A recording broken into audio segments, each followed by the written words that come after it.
Sasa ziko sauti nyingi za uharibifu kupitia nyimbo, na ndio maana sio kila wimbo wewe mtu uliokoka unatakiwa kuusikiliza.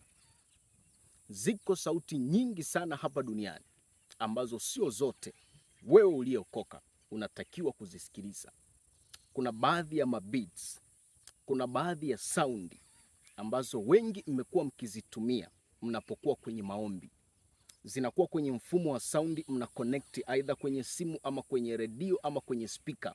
Mnazitumia mnapokuwa mkiomba. Sio kila sauti inafaa kutumiwa, sio kila muziki, hata kama una title ya Injili unafaa wewe uliokoka uusikilize, kwa sababu ndani yake kunakuwa na aina fulani ya sauti za uharibifu. Wakorintho wa kwanza sura ya 14 na ule mstari wa 10 anasema, yamkini ziko sauti za namna nyingi duniani, wala hakuna moja isiyo na maana. Ziko sauti nyingi sana hapa tunapoishi duniani, lakini Biblia inasema hakuna hata moja ambayo haina maana. Sasa nikasema kuna baadhi ya nyimbo ambazo zina title ya Injili, lakini zimebeba sauti zenye uharibifu ndani yake. So unaposikiliza hizo saundi, kinachotokea kwenye ulimwengu wa roho ni kwamba unashambuliwa na mapepo. Kama mtu anayeimba nyimbo za Injili hajaokoka ama hajakaa vizuri na Mungu, yupo kwenye maanguko, yupo kwenye zinaa, tafsiri yake ni kwamba anapoimba wimbo wake unabeba sauti ya zinaa. Kama yupo kwenye zinaa, anapoimba kama ni mshirikina, wimbo wake ndani yake unabeba sauti za kishirikina. Kwa hiyo wewe physically hautaweza kujua, kwa sababu si ni shabiki. Wakati mwingine unafuata nyimbo kwa sababu ya midundo yake inakupendeza, inakusukuma unengue na kuanza kucheza, so unajikuta unafuata tu. Kama ndani kuna sauti za uharibifu, na kuhakikishia hautabaki salama.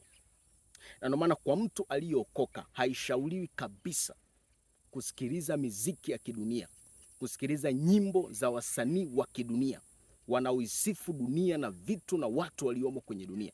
Hautakiwi kusikiliza kabisa, kwa sababu ndani yake kuna sauti za uharibifu, na hizo sauti zina maana.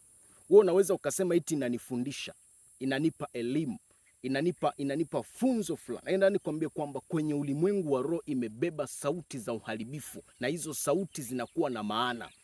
Biblia inasemaje? Maandiko yanasema kinywa cha mtu huwa kinayanena yaliyoujaza moyo wake. Sasa wakati mwingine kwenye kuyanena hakiwi direct kwamba eti kwa sababu ni mzinzi basi kwenye wimbo wa Injili ataimba mambo ya uzinzi. Hapana, haimbi mambo ya uzinzi, atajifanya anaimba mambo ya Injili, mambo ya utakatifu, lakini kama moyo wake umejaa uzinzi, yale maneno atakayokuwa anayatamka, hata kama yanaonekana ni ya kiinjili, automatically kwenye ulimwengu wa roho yatakuwa yamevuviwa spiriti ya maovu yaliyoko ndani yake, na huu ndio uhalisia.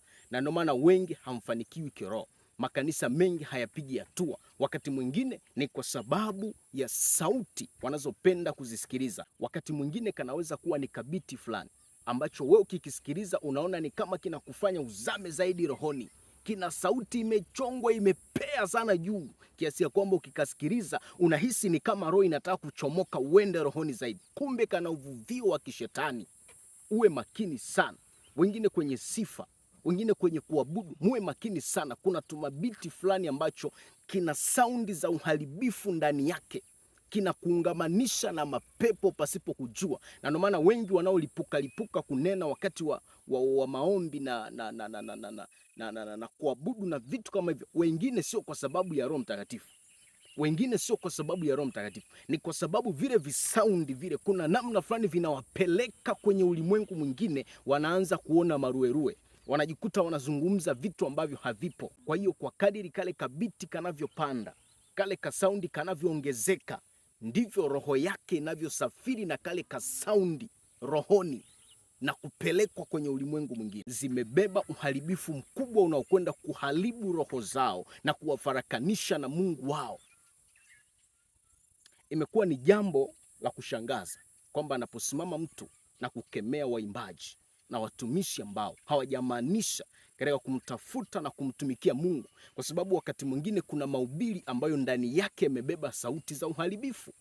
Unasikiliza mtu anatoa ushuhuda wa mbingu na kuzimu. Baada ya hapo unalala usiku, unaona yule yule aliyekuwa anatoa ushuhuda anakuja kukukaba, anakuja kubeba vitu vyako ndani, anaondoka navyo. Yule uliyekuwa ukimsikiliza, maana yake ile sauti aliyokuwa akiitoa, ambayo uliyatafsiri yale maneno kama ni ya kweli, ndani yake imebeba uharibifu. Sasa hii ni siri kubwa sana rohoni ambayo unatakiwa uifahamu, na ndio maana sisi hatutakiwi kuwa vipofu. Sasa leo hii ukisimama na kusema, watu watakwambia unajidai, mnajifanya watakatifu sana, mnasema kila kitu ni dhambi. No, sio kila kitu ni dhambi, lakini unatakiwa uwe makini. Ziko sauti ndani ya nyimbo, ziko sauti ndani ya mabiti, ziko sauti ndani ya saundi, ziko sauti ndani ya mahubiri ambazo ni sauti za uharibifu, na zinapopenya kwenye masikio yako zinapita moja kwa moja, zinakwenda mpaka kwenye mfumo wa ndani wa yule mtu wa ndani, zinamharibu, zinamdumaza.